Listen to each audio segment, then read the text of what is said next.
Dr. Lisa Morgan pressed her face against the cold viewport of the research vessel Starlight and watched the distant stars shimmer like diamonds against the black canvas of space.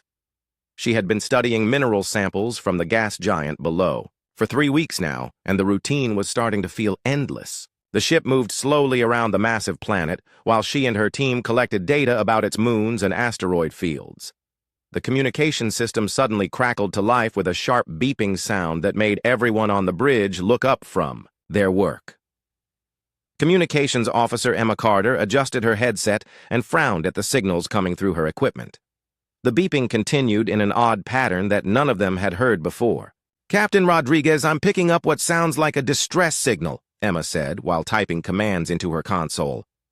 "But it's not from any human ship or known alien species in our database." Captain Amy Rodriguez moved closer to Emma's station and studied the readings on the screen.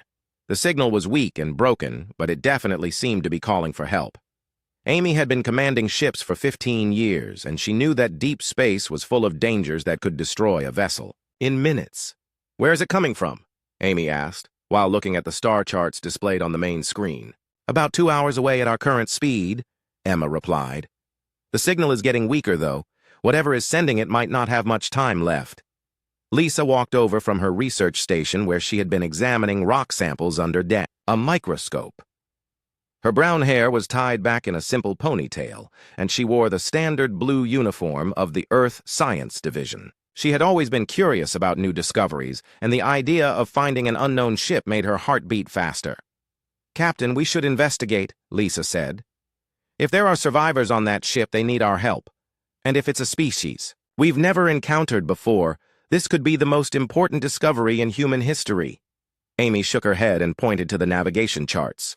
"Our orders are to complete the mineral survey and return to Earth. We're not equipped for first contact situations, and we don't know what we might be dealing with out there. But people might be dying while we sit here arguing about protocol," Lisa insisted. "Isn't our duty as human beings more important than following orders?" The bridge fell quiet except for the steady humming of the ship's engines and the continued beeping of the distress signal. Engineer Kate Williams looked up from her console where she was monitoring the ship's power systems. She was a practical woman who usually avoided taking sides in discussions, but even she felt uncomfortable about ignoring a call for help. "The signal is definitely getting weaker," Emma reported. "If we're going to do something, we need to decide. Quickly." Amy stared at the main screen for a long moment while considering her options. She thought about the regulations that forbid unauthorized contact with unknown species and the potential dangers of approaching a damaged alien vessel. But she also thought about the oath she had taken when she became a starship captain to protect life wherever she found it. "Set course for the signal source," Amy finally said. "But we approach with caution. All defensive systems on standby and prepare to retreat at the first sign of trouble." The Starlight changed direction and began moving toward the coordinates, where the distress signal was coming from. Lisa felt excited and nervous at the same time as she watched the stars shift position on the view screen. She had spent years studying alien cultures from a distance, but this would be her first chance to actually meet a living member of another species. 2 hours later, they found the source of the signal floating in the empty space between 2 small asteroids. The alien ship was unlike anything in their databases, with a long, curved hull that seemed to be made of some kind of dark metal.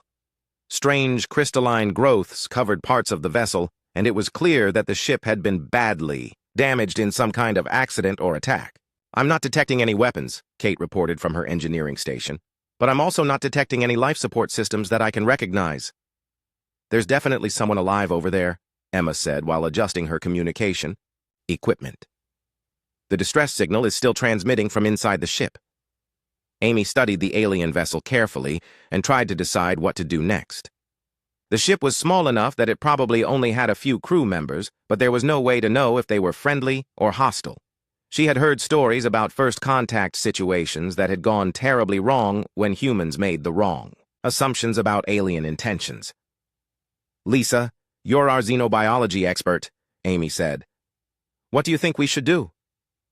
Lisa looked at the damaged ship and felt her scientific curiosity overcoming her natural caution. She had studied alien biology for years, and she understood that most species were probably just as scared of humans as humans were of them. The fact that they were sending a distress signal suggested that they needed help rather than wanting to cause harm. "We should board their ship and offer medical assistance," Lisa said. "If they wanted to hurt us, they probably wouldn't be asking for help." Amy nodded slowly and began giving orders to prepare a boarding party. Lisa volunteered to be part of the team along with Kate and 2 security officers. They put on their CES, environmental suits, and checked their equipment while the Starlight moved closer to the alien vessel. The airlock connection between the 2 ships took several minutes to establish because the alien docking port had a completely different design than human ships. When they finally managed to create a seal, Lisa was the first person to step through the airlock into the unknown vessel. The inside of the alien ship was dark and filled with a strange humming sound that seemed to come from the walls themselves. The air was breathable according to their instruments, but it had an odd metallic smell that made Lisa wrinkle her nose. Emergency lighting cast strange shadows on the curved walls and ceiling. They followed the distress signal through several corridors until they reached what appeared to be the main cabin of the ship.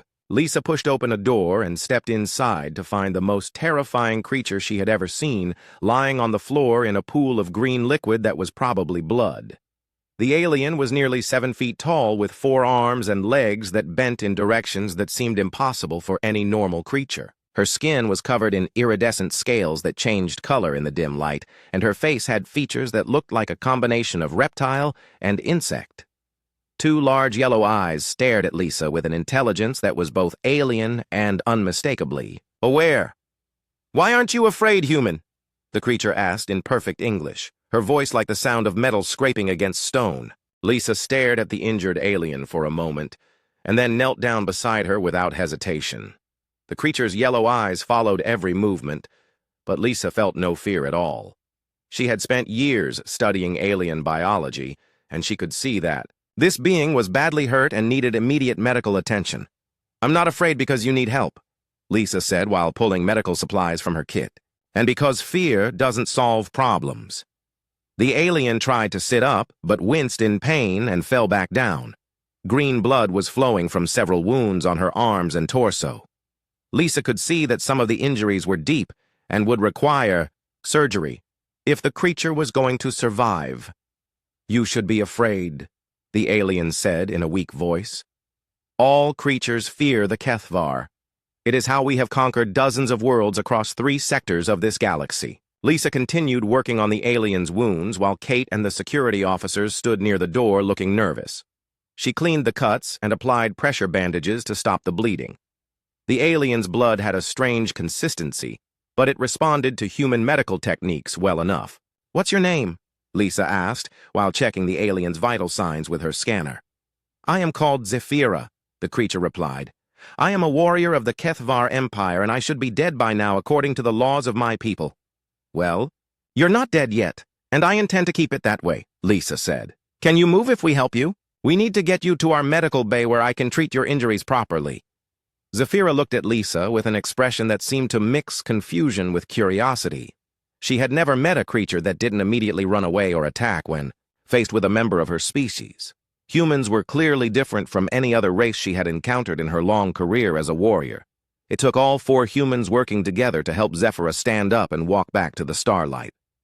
The alien was much heavier than she looked, and her 4 arms made it difficult to support her properly.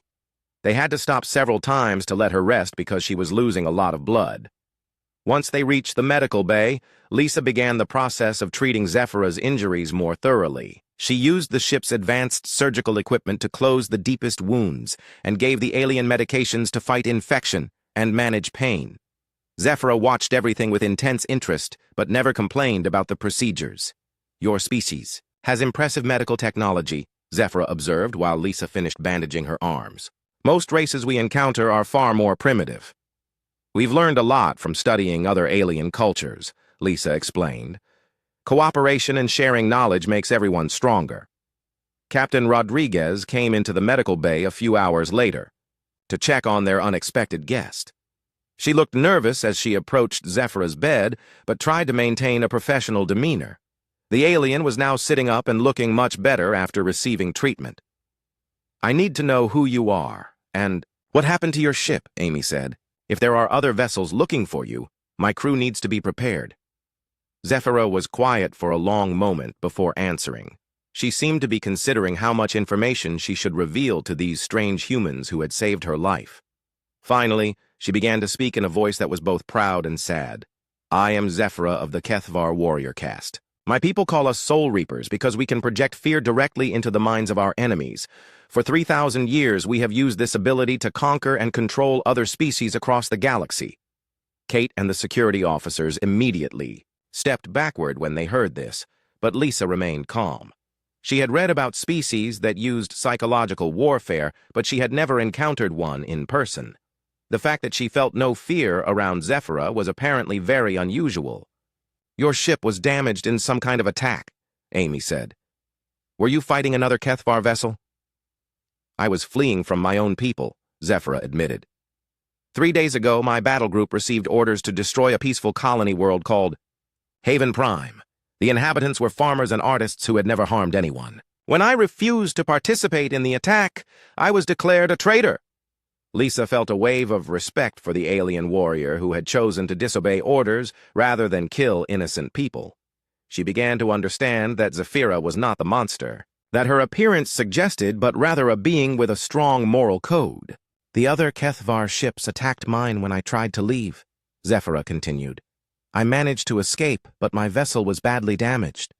I have been drifting in space for days expecting to die. Why did you refuse the orders? Amy asked.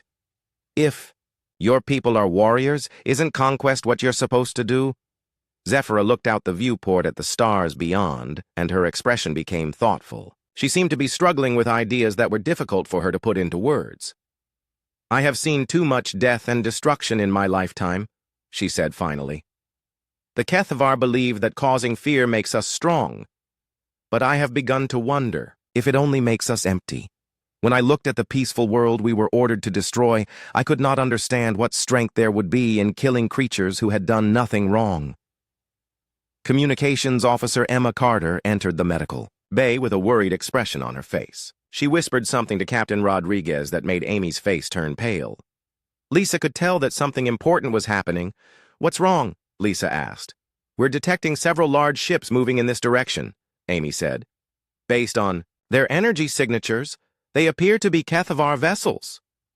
Zephyra tried to stand up, but Lisa gently pushed her back down onto the medical bed. The alien's wounds were healing, but she was still weak from blood loss and needed more time to recover. They are hunting me, Zephyra said. The Kethvar do not allow traitors to live because it encourages others to question orders.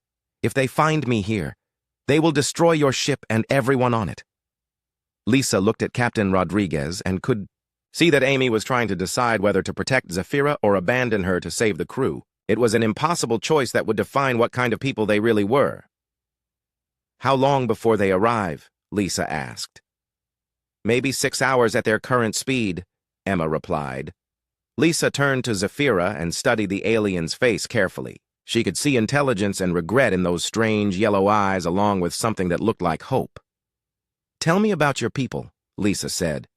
If we're going to help you, we need to understand what we're dealing with. Zephyra began to describe Kethvar society and their history of conquest. She explained how their ability to project fear had made them the dominant species in their region of the galaxy, and how their culture had evolved around the idea that strength came from making others afraid. As Lisa listened to Zephyra's story, she began to understand why humans seemed to be immune to the Kethvar fear projection. Humans had spent thousands of years learning to overcome their own fears and face dangerous situations with courage and determination. It was apparently a trait that made them unique among galactic species. Captain Rodriguez made the decision to change course immediately and head for the nearest human space station.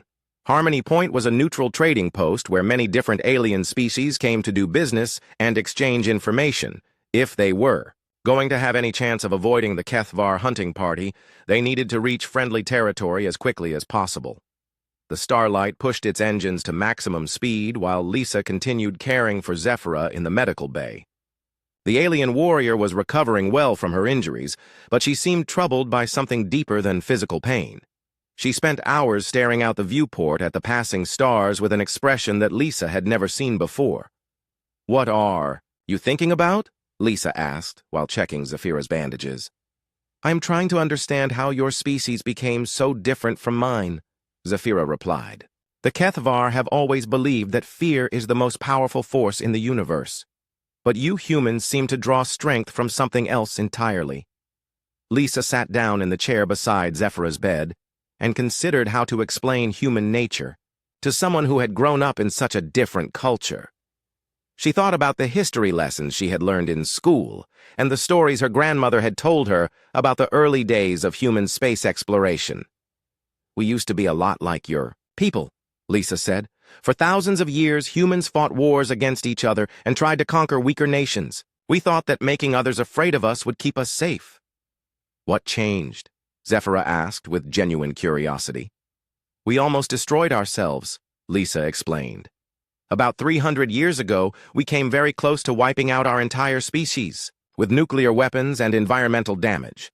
The survivors realized that cooperation was the only way we would be able to survive and grow as a civilization." Zephyra listened carefully as Lisa described how humans had learned to work together despite their differences in culture, religion, and appearance. She told stories about the first human colonies on other worlds and how they had encountered alien species that were initially hostile but eventually became friends and trading partners. "Your people chose to change," Zephyra said, "but the Kethvar have been the same for thousands of years.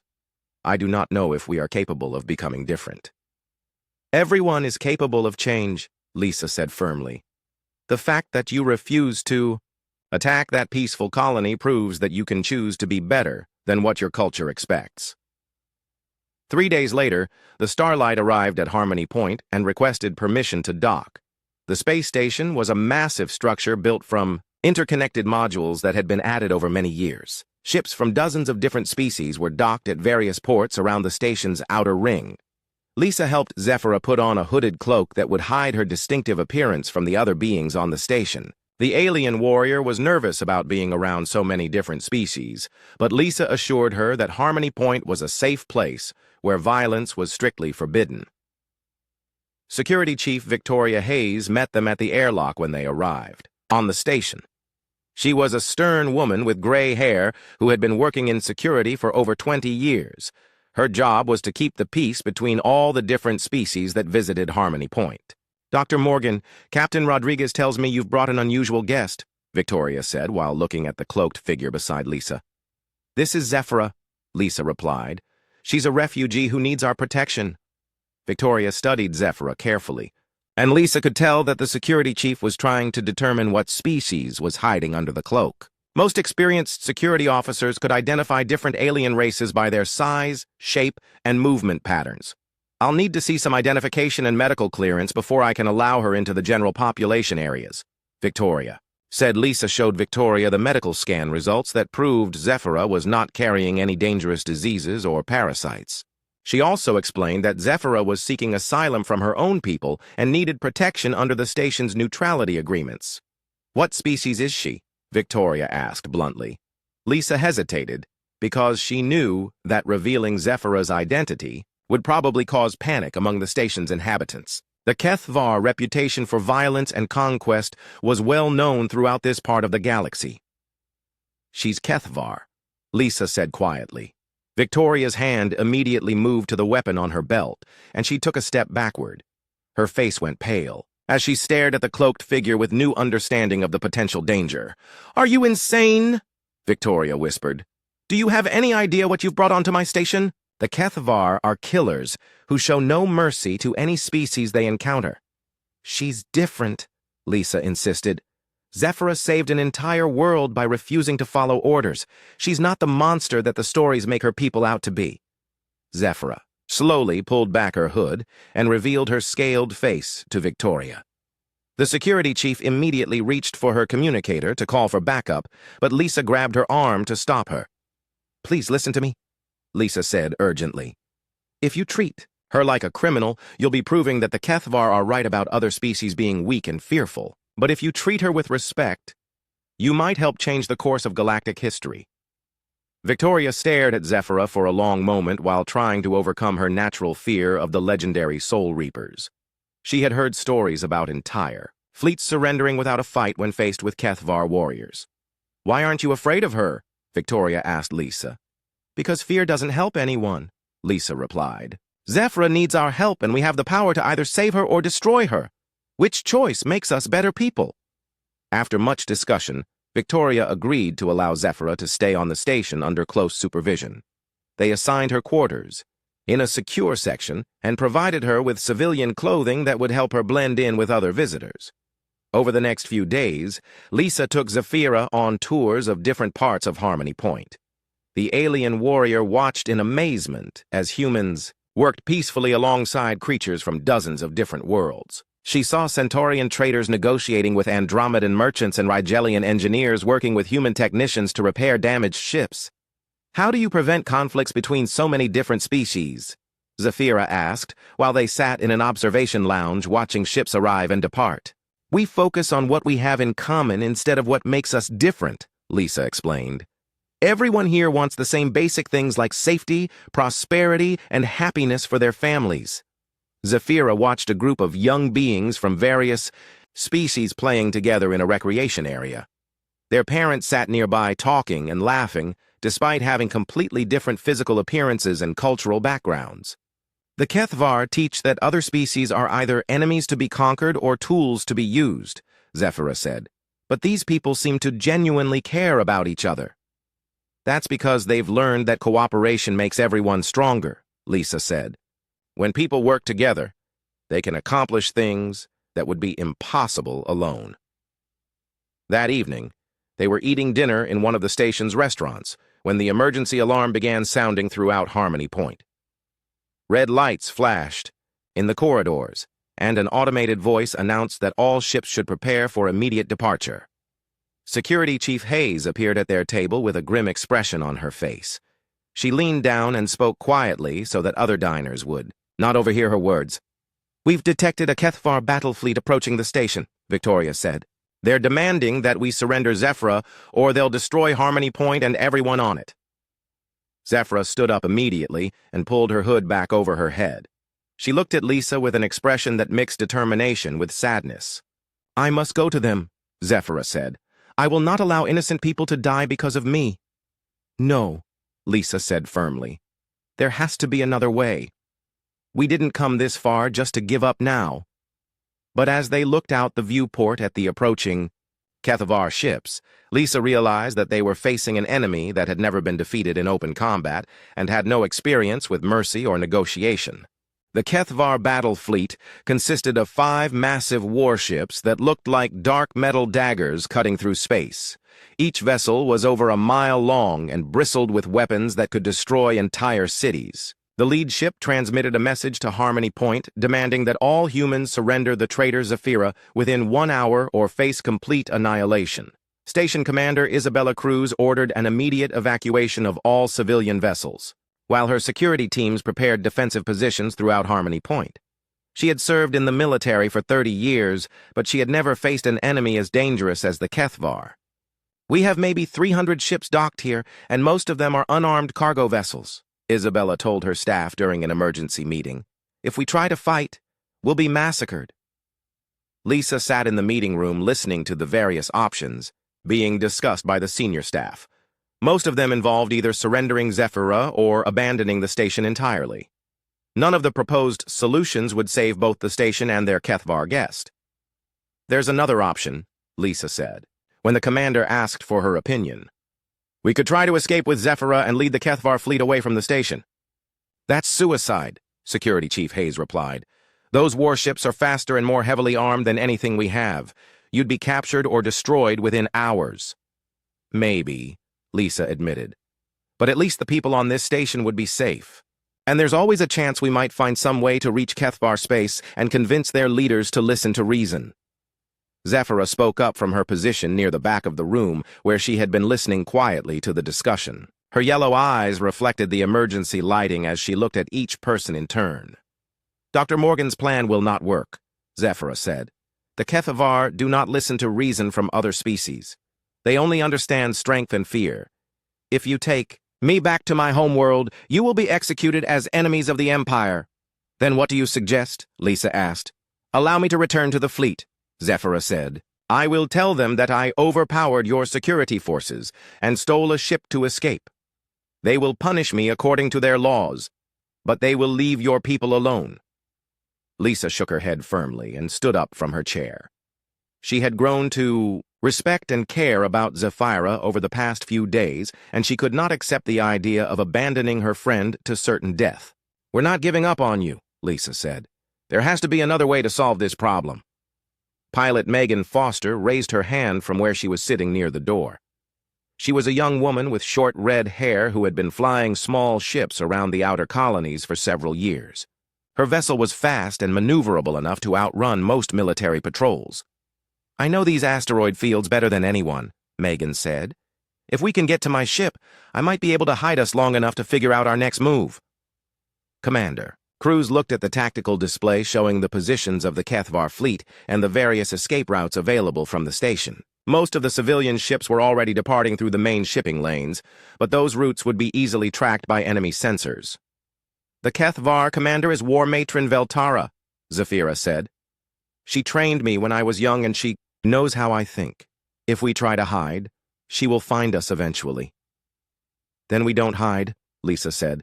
We go straight to Kethvar space and confront their leaders directly. Everyone in the room stared at Lisa as if she had lost her mind. The idea of voluntarily entering Kethvar territory was so dangerous that no one had ever attempted it and survived to tell about the experience. That's the most insane plan I've ever heard, Victoria said. It's also probably our only chance of stopping this cycle of violence. 20 minutes later, Lisa and Zephyra were running through the corridors of Harmony Point toward the docking bay where Megan's ship was waiting. Emergency klaxons continued sounding throughout the station as the last civilian vessels departed, for safer space. Megan's ship was called the Wanderer, and it was designed for long-range exploration rather than combat. The vessel had advanced stealth systems and enough supplies to survive in deep space for several months without resupply. I've plotted a course through the Cerberus Nebula, Megan said, while preparing the ship for departure. The electromagnetic interference will make it harder for them to track us. The Wanderer launched from Harmony Point just as the first Kethvar ships began moving toward the station. Lisa watched through the viewport as the massive alien warships grew larger and more menacing with each passing moment.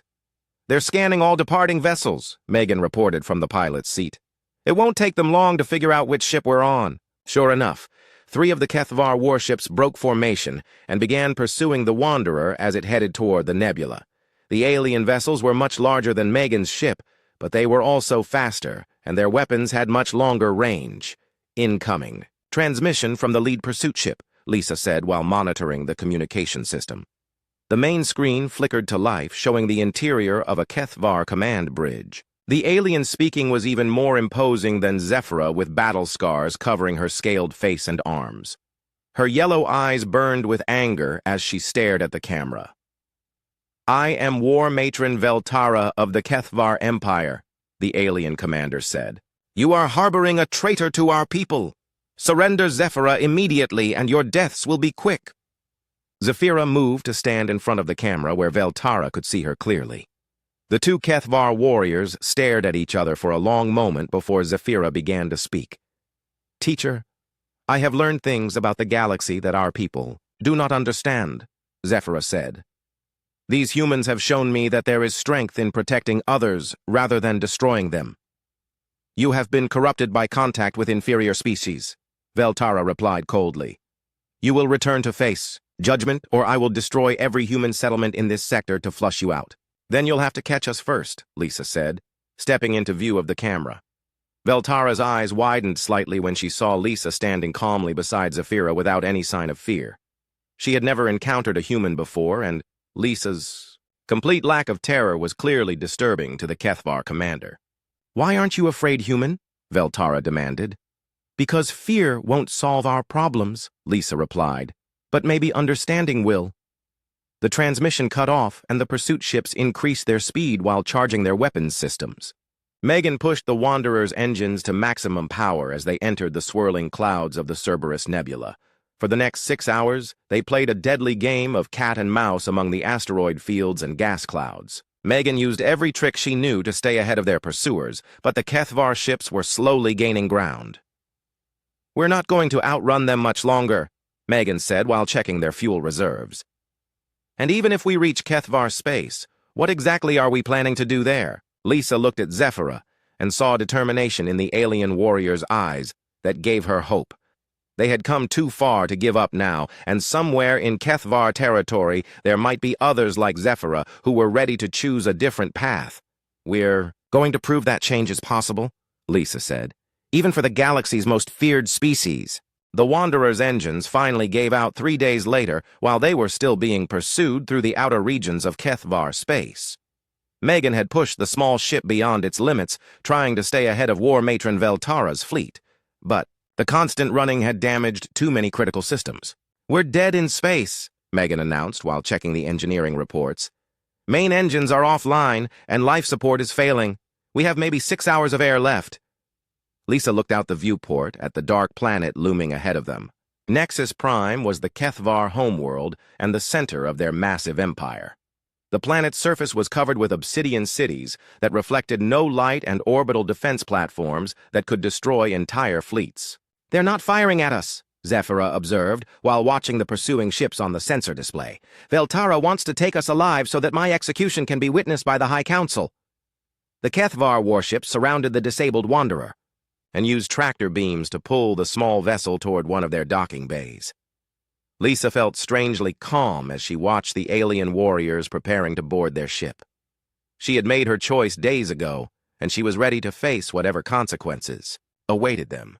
"I want you to know that meeting you has been the most important experience of my life," Lisa told Zephyra as they waited for the boarding party to arrive.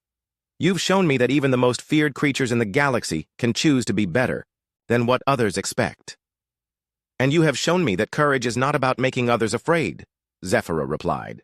"It is about choosing to do what is right, even when you are afraid yourself." The airlock opened, and 6 Kethvar warriors entered, the Wanderer with weapons drawn. They were all nearly as large as Zephyra, but their faces showed only cold determination. None of them spoke as they placed restraints on the 3 humans and escorted them to the Kethvar flagship. The interior of the alien warship was as dark and intimidating as Lisa had expected. The corridors were filled with shadows, and the walls seemed to absorb sound rather than reflect it. Kethvar warriors lined their path, but none of them looked directly at the prisoners.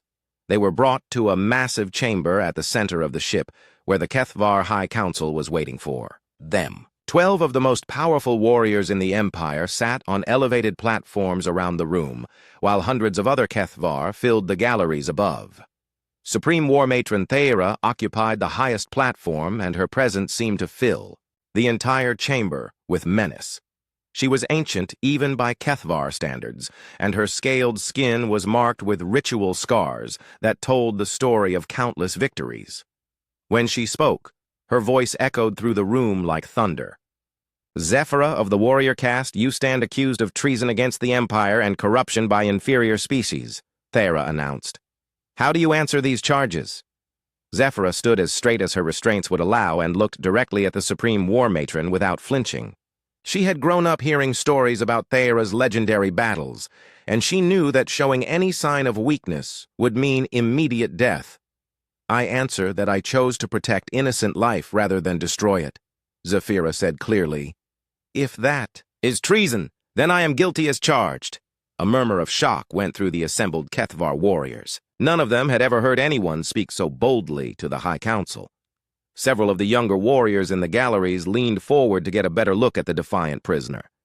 "And you, human," Thera said while turning her attention to Lisa. "You will be executed as an example to other species who might think to interfere with Kethvar justice."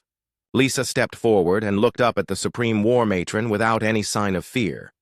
The entire chamber fell silent as hundreds of Kethvar warriors waited to see how this strange alien would react to their most powerful leader.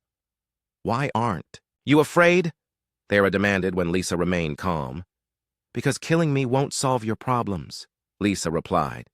"The Kethvar have spent thousands of years trying to rule through fear, but you're still fighting the same battles over and over again. Maybe it's time to try a different approach." "We are the apex predators of this galaxy," Thera said angrily. We need no other approach than the one that has brought us victory for millennia. Then why are your own warriors starting to question their orders? Lisa asked. Zephyra isn't the only one who refused to attack that peaceful colony. She's just the only one who was brave enough to act on her conscience. Lisa could see that her words were having an effect on some of the younger Kethvar in the galleries. Several of them were nodding slightly or whispering to their companions. Even some members of the High Council looked uncomfortable with the direction of the conversation. Silence! Feyre roared. You will not spread your corruption among our people. But it was too late to stop what Lisa had started. A young Kethvar warrior named Kirith stood up in the gallery and spoke in a voice that carried clearly through the chamber. I was at Haven Prime, Kirith announced. I saw the farmers and artists that we were ordered to kill. They had no weapons and no armies. There would have been no honor in their destruction. More warriors began standing and speaking about their own doubts and questions. They talked about battles that had brought them no satisfaction and victories that had felt empty. Lisa watched in amazement as the carefully controlled order of Kethvar society began to crack.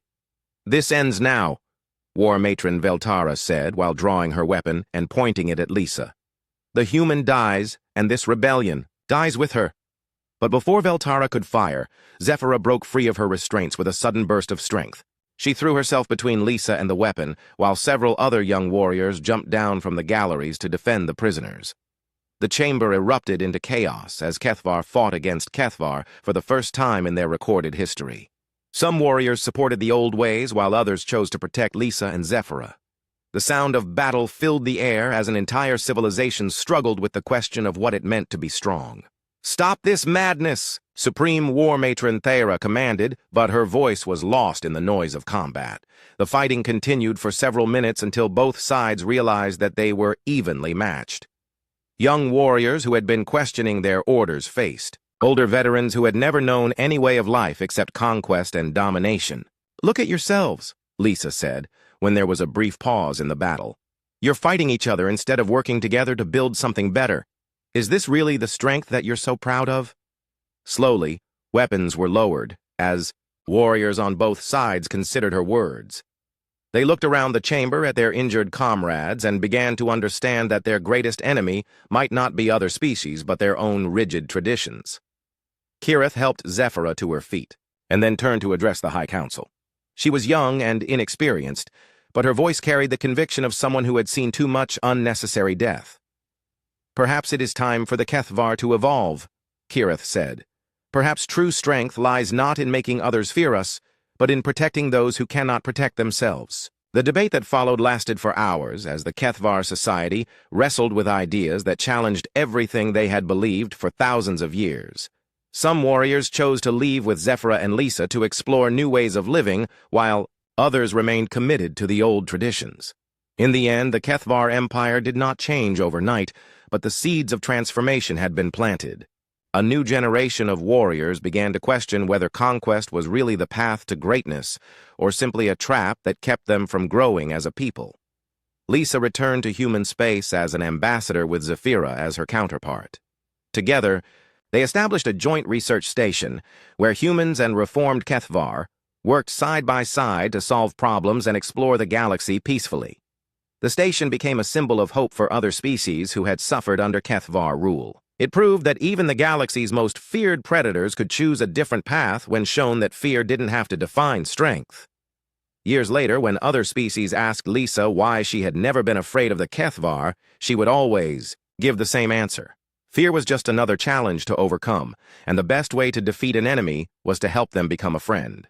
In a galaxy full of different species and cultures, understanding was the only force powerful enough to bring lasting peace.